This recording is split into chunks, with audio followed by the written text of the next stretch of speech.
मार मुदई के मार मुद कुछो ना तो से होखी सुन मार मुदई के मार मुद म्यूजिक बाय ऋषि राज। मार मुदई के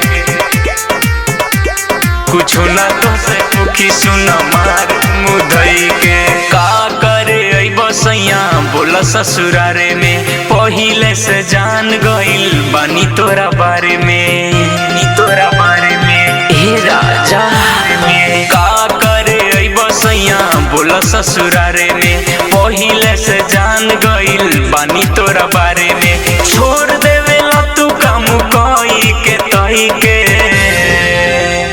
कुछो ना तो से होखी सुन मार मुदई के कुछो ना तो से होखी सुन मार मुदई के कुछो ना तो से होखी सुन मार मुदई के मार मुदई के मार मुद कुछो ना तो से होखी सुन मार मुदई के कुछो ना तो से होखी सुन मार मुदई के ओठ में ओठ सटा के करेला बहस तनिको बुझला नहीं कौनो तहस नहस हे राजा हंस ओठ में ओठ सटा के करेला बहस तनिको बुझला नहीं कौनो तहस नहस लागेला 2-4 बरस के होलई के कुछो ना तो से होखी सुन मार मुदई के कुछो ना तो से होखी सुन मार मुदई के कुछो ना तो से होखी सुन मार मुदई के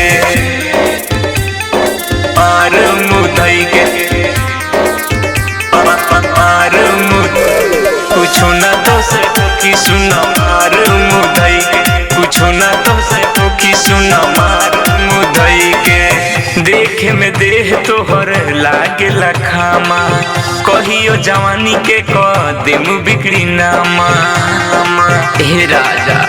सुन लहो हाँ देखे में देह तोहर लागेला खामा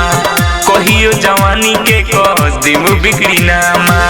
दे दे परवेश के जो बने अपन मोही के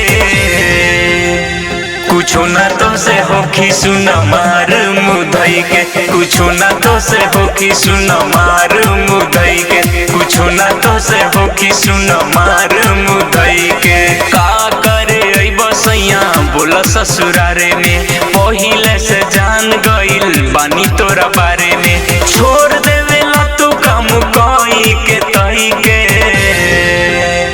कुछो ना तो से होखी सुन मार मुदई के कुछो ना तो से होखी सुन मार मुदई के कुछो ना तो से होखी सुन मार मुदई के